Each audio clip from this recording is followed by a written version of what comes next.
अस्सलाम वालेकुम, welcome to Career Corner Online Academy. This is Amjad culvert.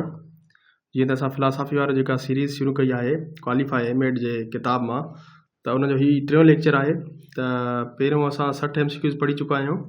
अॼु असां फर्दर ॿिया MCQs जेके आहिनि उहे सॉल्व कंदासीं। त पहिरियों MCQ जेको आहे 61 नंबर आहे, हू believe experimental knowledge is real, यानी कि हेठनि मां कहिड़ी फिलासफ़ी जेका आहे उहा एक्सपेरिमेंटल नॉलेज जी ॻाल्हि कंदी आहे। त उहा एक्सपेरिमेंटल नॉलेज जेका आहे उहा छा आहे, उहा रियल आहे। त यादि रखी छॾियो, जेका प्रोग्रेसिविज़म जेका आहे न उहा हमेशह एक्सपेरिमेंटल नॉलेज जी ॻाल्हि कंदी आहे। जेका नॉलेज असांखे साइंटिफिक मेथड ज़रिए हासिलु थिए उहा तव्हांजी छा हूंदी आहे, उहा एक्सपेरिमेंटल नॉलेज हूंदी आहे। बाक़ी जेका पेरिनियलिज़म आहे, एसेंशलिज़म आहे या रिकंस्ट्रक्शनिज़म आहे, इहे एतिरो फोकस न आहिनि कंदियूं। इहे सिर्फ़ु सोशल ॻाल्हियुनि जी जेका आहे वधीक उन्हनि ते फोकस कंदियूं आहिनि। Philosophy is the general theory of, मां तव्हांखे पहिरियों ई सम्झाए चुको आहियां, जेका फिलासफ़ी हिकिड़ो छा आहे, हिकिड़ो सब्जेक्ट आहे। फिलासफ़ी हिकिड़ो छा आहे, सब्जेक्ट आहे, ऐं एजुकेशन हिकिड़ी फील्ड आहे, वास्ट फील्ड आहे। त उन फील्ड जो हिकिड़ो सब्जेक्ट फिलासफ़ी आहे। अहिड़े हिसाब सां एजुकेशन में साइकोलॉजी बि हिकिड़ो सब्जेक्ट आहे, एजुकेशन में करिकुलम बि हिकिड़ो सब्जेक्ट आहे। त अहिड़े हिसाब सां एजुकेशन जेका आहे न उहो उन जी जेका हिकिड़ी थ्योरी आहे फिलासफ़ी। एजुकेशन जी छा आहे, थ्योरी आहे हिकिड़ी फिलासफ़ी। त उन खां बाद में 63 नंबर जेको क्वेश्चन आहे, एटमोलॉजिकल डेफिनेशन ऑफ वर्ड। हाणे को बि वर्ड हूंदो आहे उनजी एटमोलॉजिकल डेफिनेशन असां ॾिसंदा आहियूं त उहो कहिड़ी लैंग्वेज मां ड्राइव कयो वियो आहे, डेरिवेशन यानी कि उहो कहिड़ी लैंग्वेज मां ड्राइव कयो आहे।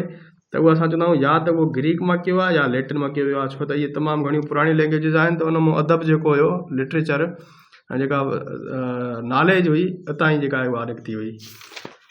उन खां बाद में असां वटि जेको सुवाल नंबर आहे उहो 64 आहे।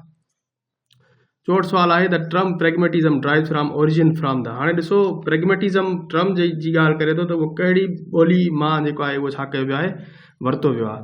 त यादि रखी छॾियो, जेके बि वर्ड पी सां शुरू थींदा आहिनि न उहे ग्रीक लैंग्वेज जा ई हूंदा आहिनि। मोस्टली सभई न, मोस्टली यानी कि majority of the words starting with the P R derived from Greek language. जेके बि पी सां शुरू थींदा आहिनि, जीअं साइकोलॉजी आहे, फिलासफ़ी आहे, ठीकु आहे। ऐं उन खां अलावा तव्हांजो जेको ॿिया जेके पी सां शुरू थियनि था वर्ड सभई, उहे छा में हूंदा, उहे तव्हांजा ग्रीक लैंग्वेज मां ई वरिता विया हूंदा आहिनि, ठीकु आहे। उन खां बाद में एपिस्टेमोलॉजी इन फिलासफ़ी डील्स विथ। हाणे एपिस्टेमोलॉजी मां तव्हांखे ऑलरेडी ॿुधायो आयो आहे त इहे छा आहिनि, इहे तव्हांजा एरियाज़ आहिनि फिलासफ़ी जा। उहे नॉलेज सां छा कंदो आहे, उहो डील कंदो आहे। एपिस्टेमोलॉजी ब्रांच आहे या एरिया आहे फिलासफ़ी जो जेको डील कंदो आहे नॉलेज सां। त असांखे नॉलेज इहा किथां हासिलु थिए थी, सोर्स ऑफ नॉलेज कहिड़ो आहे, ठीकु। Nature of scientific knowledge rest on, यानी कि जेको साइंटिफिक नॉलेज आहे न असांजी, त उहा असां किथां हासिलु कंदा आहियूं। हिकु त असां एम्पिरिसिज़म मां हासिलु कंदा आहियूं। हाणे एम्पिरिसिज़म नओं वर्ड आहे तव्हांजे लाइ। त एम्पिरिसिज़म असां हुनखे चवंदा आहियूं, जेका सेंसिस ज़रिए असां नॉलेज हासिलु कयूं हुनखे असां एम्पिरिसिज़म चवंदा आहियूं। सेंसिस ज़रिए जेका बि नॉलेज हासिलु थींदी आहे उहा ऑब्ज़र्वेशन ज़रिए थींदी आहे। ॿियो एक्सपेरिमेंटेशन, ॿियो रिपीटेशन। त हाणे इहे सभई जेके आहिनि साइंटिफिक नॉलेज जेका आहे न इन्हनि ज़रिए असां हासिलु कंदा आहियूं, इन ज़रिए असांखे मिलंदी आहे। छो त एक्सपेरिमेंट कंदा आहियूं असां साइंटिफिक नॉलेज में, एक्सपेरिमेंट हुनखे वेरीफाई करण जे लाइ त उहो सही आहे या ग़लति आहे। ऐं रिपीट कंदा आहियूं उनखे, त जीअं असांखे ख़बर पए त हिन में का बि ग़लती जी गुंजाइश न हुजे। According to naturalism the aim of education is. हाणे हिते ॻाल्हि करे थो नेचुरलिज़म जी। नेचुरलिज़म जे नज़दीक जेको एजुकेशन जो मतिलबु आहे, एम ऑफ एजुकेशन जेको आहे उहो छा आहे, सेल्फ एक्सप्रेशन। असांखे ख़ुदि खे एक्सप्रेस करिणो आहे, ख़ुदि जी अहमियत जेका आहे उहा छा करणी आहे, उहा बयानु करणी आहे, सेल्फ एक्सप्रेशन। नेचुरलिज़म, छो त नेचर ख़ुदि खे एक्सप्रेस कंदी आहे। The application of philosophy in education में बि। हाणे इहा ॻाल्हि करे थो, जेका फिलासफ़ी आहे न उनजी एप्लीकेशन एजुकेशन में कहिड़ी आहे, फिलासफ़ी छा कंदी आहे, एजुकेशन में फिलासफ़ी जो रोल कहिड़ो आहे।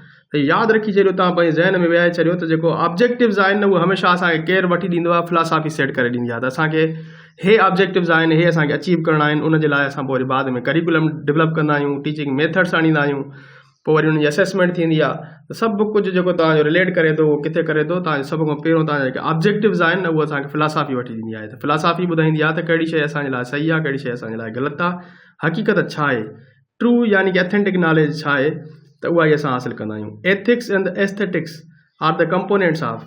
हाणे जेको एथिक्स ऐं एस्थेटिक्स आहिनि, इहे ॿई एक्ज़ियोलॉजी जा छा आहिनि, कंपोनेंट्स आहिनि। Sexology the study of values, ऐं इन में वरी एथिक्स जेके आहिनि उहो गुड आर बैड जे बारे में ॿुधाईंदा, ऐं एस्थेटिक्स जेको आहे उहो ब्यूटी जी जेका ब्यूटी जे बारे में उनजी तारीफ़ जेका का शइ सुठी हूंदी आहे नेचर में त उन जे हवाले सां उनजी तारीफ़ खे असां एस्थेटिक्स चवंदा आहियूं। Logical and scientific thinking include, ऐं लॉजिकल बि हुजे ऐं साइंटिफिक थिंकिंग हुजे त उनखे असां छा चवंदा आहियूं, इहो हिकिड़ो वैल्यू सिस्टम आहे जेके असां वधीक वैल्यू ॾियूं था, हिकिड़ो वैल्यू सिस्टम डेवलप थिए थो, उहो लॉजिक ऐं साइंटिफिक थिंकिंग ज़रिए जेको आहे छा थिए थो उहो थींदो आहे। Aims of education are used for the process of education to, यानी कि जेके असां एजुकेशन जा एम्स जेके आहिनि उहे सेट कयूं था त उहो एजुकेशन जो कहिड़ो प्रोसेस हूंदो आहे। हिकु त असां डायरेक्ट कंदा आहियूं कहिड़ी बि शइ छा आहे उहा सही डायरेक्ट कंदा आहियूं त हीअ शइ सही आहे हीअ शइ ग़लति आहे, मोटिवेट कंदा आहियूं शागिर्दनि खे, ॿियो प्रोग्रेस हुननि में ईंदी आहे, त सभई जेके आहिनि उहे तव्हांजा एम्स ऑफ एजुकेशन आहिनि जेका प्रोसेस ऑफ एजुकेशन जे दौरान जेको आहे उहो यूज़ कया वेंदा आहिनि। The function of the educator is to lead the child near the reality is the educational philosophy of, यानी कि जेको चाइल्ड आहे न ॿार आहे उनखे रियलिटी जे वेझो आणणो, ठीकु आहे, to lead the child near reality, त उहो रियलिस्ट जेके आहिनि उन्हनि जो फंक्शन हूंदो आहे, ठीकु आहे। उन खां बाद में नेक्स्ट जेको क्वेश्चन आहे उहो आहे the primary focus of philosophy is knowledge of, यानी कि जेको प्राइमरी फोकस फिलॉसफी जो आहे न, फिलॉसफी मेनली जेको वधीक फोकस कंदी आहे उहो यूनिवर्स जी स्टडी कंदी आहे, त यूनिवर्स आहे छा, यूनिवर्स जी खोजना कंदी आहे ब्रॉडर लेवल ते, ठीकु आहे। त यूनिवर्स जी जेका इब्तिदा आहे क्रिएशन उहा कीअं थी, यूनिवर्स जेका आहे उहा ठही कीअं, उहा यूनिवर्स एक्सपेंड कीअं थिए थी, ऐं हिते जेको आहे यूनिवर्स में जेके बि शयूं आहिनि उहे कीअं पैदा थियूं, सॼो फिलॉसफी जो कमु हूंदो आहे। Authentic knowledge is gained through, हाणे अथेंटिक नॉलेज मां तव्हांखे ॿुधायो त उहा नॉलेज जेका असां सेंसिस ज़रिए हासिलु कयूं त उहा एम्पिरिकल एक्सपीरियंस असां हुनखे चवंदा आहियूं। अथॉरिटी त कंहिंखां पुछंदासीं, इंट्यूशन यानी कि वजदान जो इल्मु, पर असां जेको वधि में वधि जेको असां ॾिसूं था उहो रियल हूंदो आहे, ॿुधूं था जेको कननि सां, चखूं था जेको ज़ुबान सां, सिंघूं था जेको नक सां, महसूसु कयूं था जेको असां पंहिंजे जिस्म सां, थधि आहे गर्मी आहे, त इहे सॼी छा हूंदी आहे उनखे असां एम्पिरिकल एक्सपीरियंस चवंदा आहियूं। त इहा अथेंटिक नॉलेज हूंदी आहे, असांजो जिस्म असांजा हवास कूड़ न आहिनि ॻाल्हाईंदा।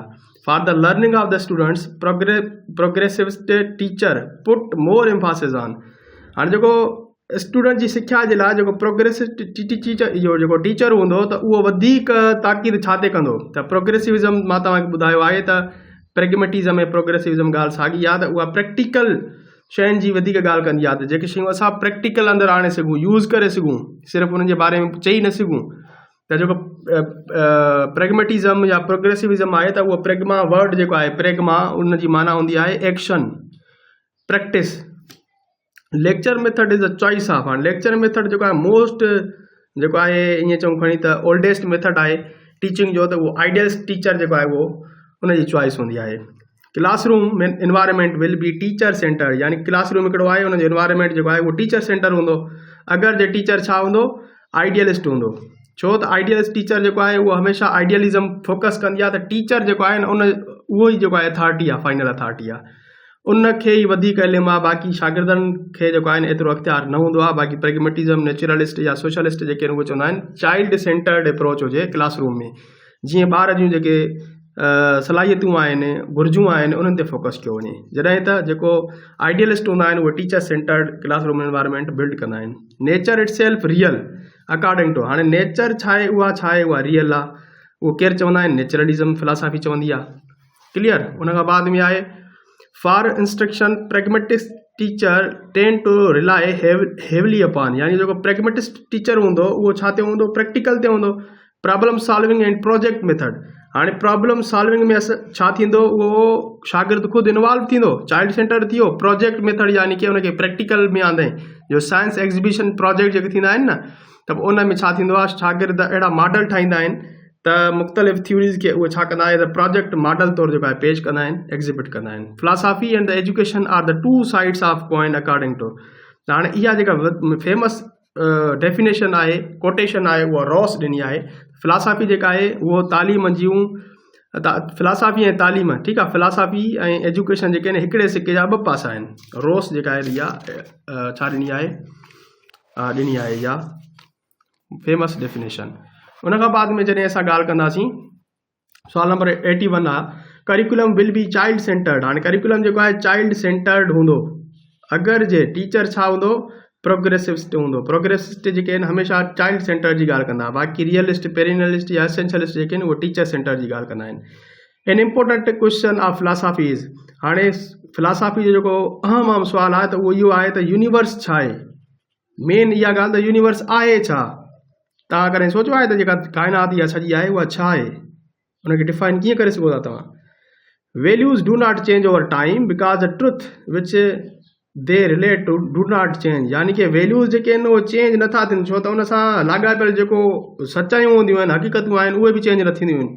त हाणे इहे जेका स्टेटमेंट आहे उहा आइडियलिस्ट जी आहे। आइडियलिस्ट हमेशह चवंदा आहिनि त जेके वैल्यूज़ आहिनि कॾहिं बि चेंज न थींदा आहिनि, जॾहिं त प्रोग्रेसिविस्ट जेके हूंदा उहे छा चवंदा त उहे चवंदा आहिनि त वैल्यूज़ चेंज थींदा रहंदा आहिनि टाइम सां गॾो गॾु। आइडियलिस्ट चवंदा आहिनि त वैल्यूज़ जेके आहिनि उहे चेंज नथा थियनि। उन खां बाद में आहे एक्लेक्टिक इज़ वन हू।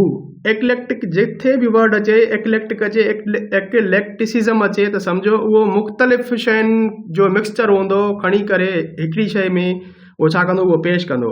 यानी टेक्स बिलीव्स फ्रॉम सेवरल फिलासफीज़, मुख़्तलिफ़ फिलासफीज़ मां मुख़्तलिफ़ बिलीव्स खणी करे उहो पंहिंजी ॻाल्हि कंदो।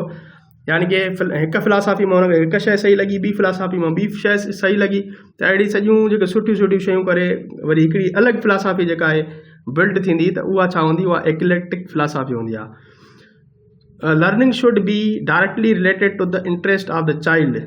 लर्निंग जेको आहे उहो डायरेक्ट जेको आहे उहो छाजे बेसिस ते हुजे, चाइल्ड जे इंट्रस्ट ते। जीअं चाइल्ड जो ॿार जो जी जेका दिलचस्पी हुजे उन जे हिसाब सां हुनखे सिखिया ॾिनी वञे, त इहो केरु चवंदो, उहो प्रोग्रेसिविज़म जेका आहे फिलासफी उन जो फोकस हूंदो आहे। बाक़ी रियलिज़म, आइडियलिज़म ऐं पेरिनियलिज़म जेको आहे उहो टीचर सेंटर्ड हूंदियूं आहिनि अप्रोचिस। त अॼु लाइ एतिरो काफ़ी, बाक़ी नेक्स्ट जेको लास्ट पार्ट हूंदो फिलासफी जो उहो फाइनल हुनजो लेक्चर रिकॉर्ड कंदासीं, उन में तव्हांखे मां ॿुधाईंदुमि।